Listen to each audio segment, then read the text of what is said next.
It's time for the Council Corral, a review of last night's Springfield City Council meeting. I'm Greg Bishop. Typically, we do the Council Corral on Wednesdays, but they delayed their Tuesday meeting to Wednesday evening. So here we are on a Thursday doing a Council Corral. And it was a full committee of the whole last night.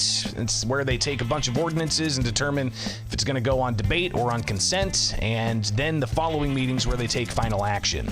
Some major things they talked about, including bonds. And that's when a governmental unit goes into debt, backed with taxpayer resources to pay for things. You know, you'll typically see a school district sell bonds to be able to pay for a new construction, but all that's based off of a tax increase that local voters may approve for themselves. That's something that came up last night. Also, you've got a couple of stories that indicate some trouble down the line for some rail projects in central Illinois, and in particular in Springfield, where things could get interesting with the federal government addressing the situation by not freeing up some funds initially. So we'll touch on that a little bit as well. Let's go ahead and get on into it with last night's Springfield City Council meeting, the Committee of the Whole. This is the Council Corral and an ordinance up for consideration. Let's go ahead and hear that. An ordinance proposing the extension of an effective period for the existing Legacy Point Special Service Area, the issuance of Special Service Area bonds in an amount not to exceed $17 million to pay costs of certain special services, and setting a date and providing notice for a related public hearing for the Office of Corporation Counsel as amended. Any discussion? Alderman Williams. Yeah, so corporate counsel, this $17 million is our portion of the deal? Well, this $17 million is a portion of the total package that we have put together for financing. This particular portion, these bonds will be used for infrastructure, and the infrastructure, the specific infrastructure is laid out in the agreement as attached, broken down by project and estimated costs. So this is concerning that Legacy Sports Complex, the Legacy Point Sports Complex. They've been talking years about this. They were going to get shovels in the ground over the summer, had a big ribbon cutting, but apparently there's still more steps that need to be taken. A couple of weeks ago, they approved a measure updating the agreement with the private contractor. Now they have to, free up funds for infrastructure to get this project going. But there's continued questions about, well, why is this taking so long? Are the taxpayers going to be protected here? This particular ordinance extends the special service area tax and expands the special service area across MacArthur Boulevard, and extends that tax for the duration of the project. So this is not the total portion, this is the special service area portion. So there's still general bonds that will be issued, there's interim bonds that will be issued. The general bonds and those interim bonds are backed by the business district, which was expanded earlier this year by council. So again, the business district taxes, because it costs more in sales tax at Legacy Point than elsewhere throughout Springfield, particularly with the eye on developing that part of South Springfield heading to I-72 on MacArthur. Alderman Williams continues with his line of questioning. The developer is not required to have his portion, his $17 million in place? So this is still subject to the second redevelopment agreement. So this authorizes bonds to be issued. This does not issue the bonds, but this authorizes the bonds, and sets a hearing date of March 5th. Proposed Amendment 1 sets the hearing date, but for March 5th.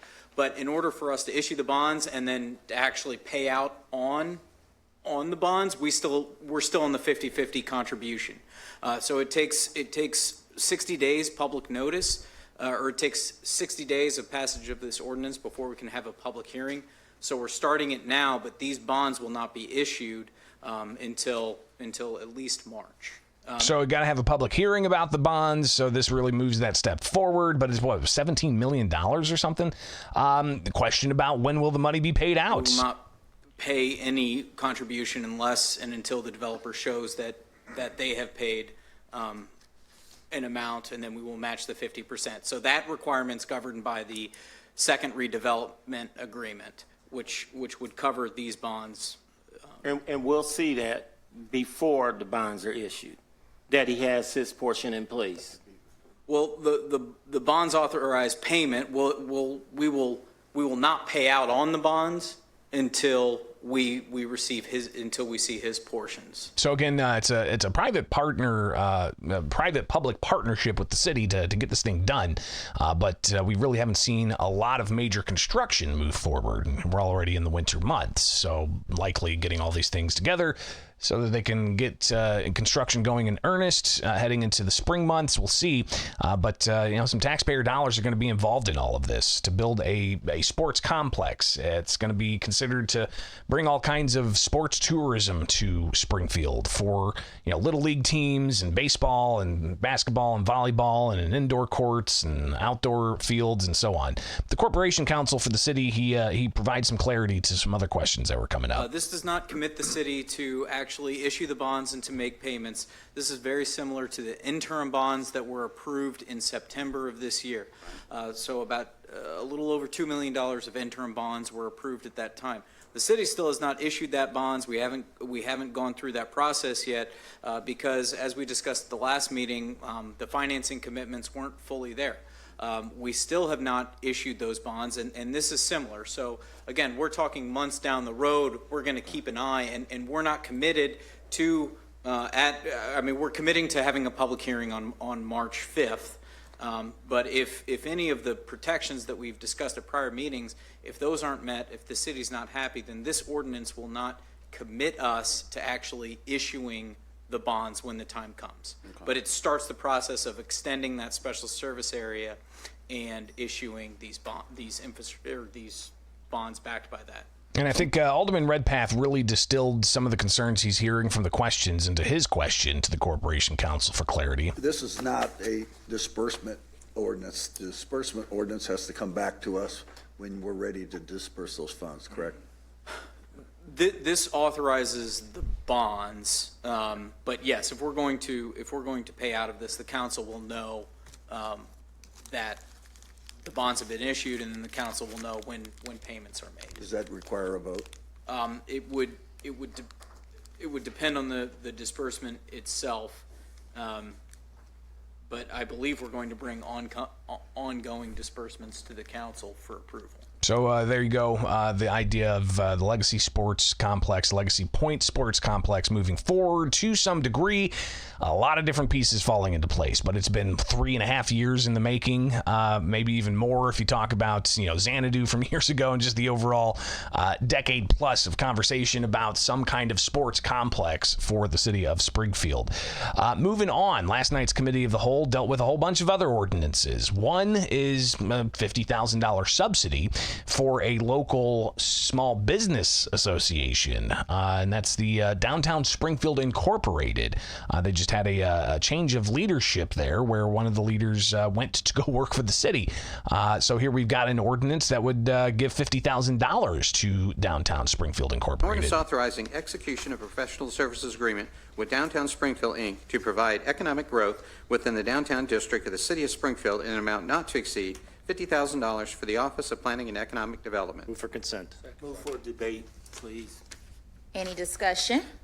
All right, so it looks like they're moving that towards debate instead of consent. And debate agenda is where they debate it next week. Consent agenda is lumped in with other non-controversial ordinances, and they vote all those together at once. So that's going to happen next week. But you had from Downtown Springfield Incorporated board members and other leaders, Tony Schuring and Jean Berner Giacano there as well. I think I pronounced that correct. Please introduce yourself. Hi, Tony. Good evening. My name is Tony Schuring. I'm the board chair for Downtown Springfield, Inc., and I will let Jean introduce herself. Hi, good evening. Jean Bruner Giacchino. I'm temporary stepped in to help the Downtown Springfield Incorporated. Congratulations. So they then went on to discuss all the things that Downtown Springfield Incorporated does for the city. They help manage the downtown farmers market. They help navigate ordinances that new businesses might have to face. They help these new businesses in downtown Springfield deal with a whole host of things. They have, awards galas they hold, and really it's a business association, a private business association. But the city does regularly, I think most recently they gave like $100,000, if not more, to Downtown Springfield Incorporated. But some questions that came in include Alderman Williams asking pointedly what's going to happen with this money. How's this money going to be used? The $50,000, did that go to a certain salary or a certain person, or the general pot, or what? So, yes and yes. It's the 50,000 is unrestricted as to use, but generally, it plays a big role in payment of salaries specifically. Our former executive director came to work for the city, and so our next executive director, that 50,000 would be going towards his or her salary. That's typically where it goes every year. By the way, I think I see one of my buddies, Jeff, in the audience back there. That's interesting. Another follow-up question from Alderman Williams about these dollars. By the nature of the projects, that this is a drop in the bucket. My other question goes to, if you didn't get the 50,000, which one of these projects wouldn't happen, or would cease, or would it all still go on? No. The answer to your question, the yes or no answer to your question is no. It would not all go on. We would have to find somewhere to cut. In some ways, you're asking me to pick which child had to go, because these are all really important projects and really important roles that DSI played.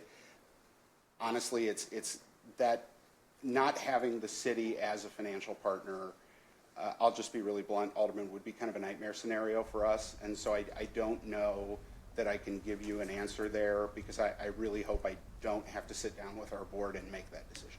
So again, $50,000 in city funds, expecting to go to Downtown Springfield Incorporated.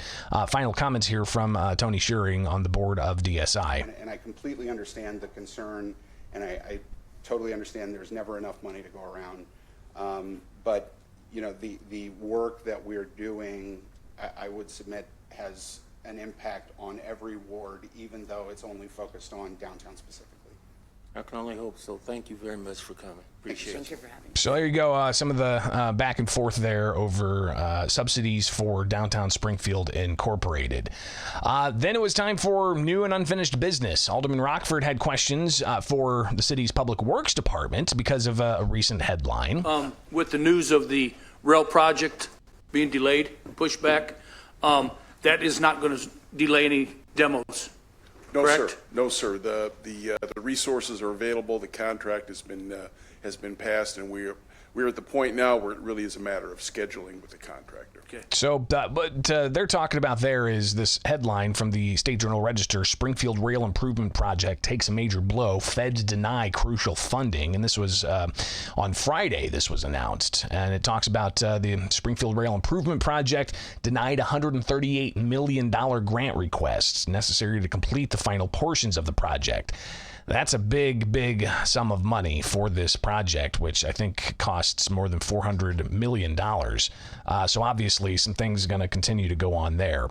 It is the Council Corral. I am Greg Bishop. Just lost my monitors here. Let's see if I could have these on a timer, actually. And as you can see, we're going a little bit beyond time here.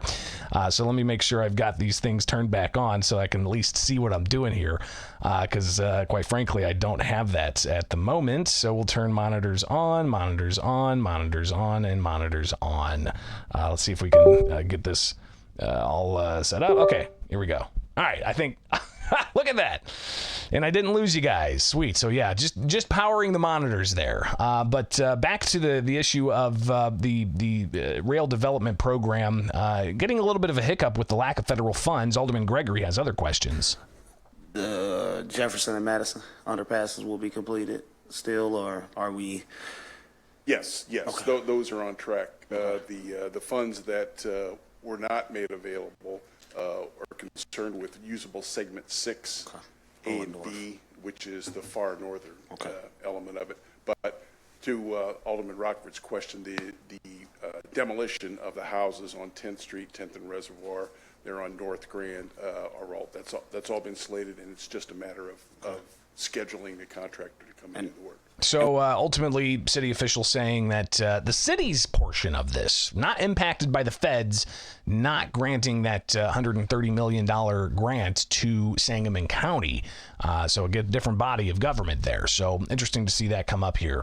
Alderman Brad Carlson had similar questions about this, saying that it's important that everybody knows that this is going to impact the city of Springfield. The rail project is sometimes really out of our scope, but it does affect the city of Springfield, and I don't know if there's anything we can do, so as far as any resolution or a letter sent to DOT or anything like that, but I've gotten a few phone calls from my constituents saying, hey, you know, the city should do something. I'm like, well, it's not necessarily out of our scope, but at the same time, it does affect the city of Springfield. Right, so I can talk with Public Works to see how that impacts us and who their contacts are, and see if there's anything we can do. I'm happy to do that. Yeah, I just think a show of support that, hey, it does affect us, and you know, if something, just that, a show of support. And so interesting, again, to hear how the different levels of government, from the federal government to the county government to the city government, are being impacted by this. Final comment here from Alderman Carlson, in particular, about the question of crime. And there was a story out of News Channel 20 that shows numerous juveniles got in a fight at White Oaks Mall, the mall here in Springfield, about 6:45 on Tuesday. Several officers responded to White Oaks Mall in reference to a report of numerous juveniles fighting inside. We're told the fight happened near the center of the mall. Mall security officers went and reported the problem to an off-duty Springfield police officer there, and found individuals ages 16 and 14 in a fight. So obviously some questions about the mall and the security at the mall. Here's Brad Carlson. I know there was an incident last night at the mall, 30 juveniles, and I think there were 3 arrests. And I've talked to the chief about this previously. I mean, you know, I guess it was in the center of the mall. I'm not, you know, I'm not pointing out any particular business there, but I think we got rid of that substation a few years ago, and I did bring it up to the chief, like I said, a few months ago. You know, we've got new businesses there. We've got Malibu Jacks coming in, and then obviously within a year or so, we have another 300 or 400 employees coming in EPA. So I, for one, am going to continue the talks and talk to the chief about seeing what we can do to get that substation back in there in light of what happened last night. So again, new unfinished business. Always interesting to hear what's on the mind of our elected officials in the city of Springfield. And the recommendation there of having a substation for police at the mall, especially with new businesses coming. And there's an expansion that's being built onto the mall to have Illinois Environmental Protection Agency employees there. They've been working on that for a while too. So there you go. That's your Council Corral here with Bishop on Air. Like, subscribe, hit that notification bell. Support the show by buying some merchandise. All right, we'll see you next time. We'll be back at it live and local here tomorrow morning with Bishop on Air.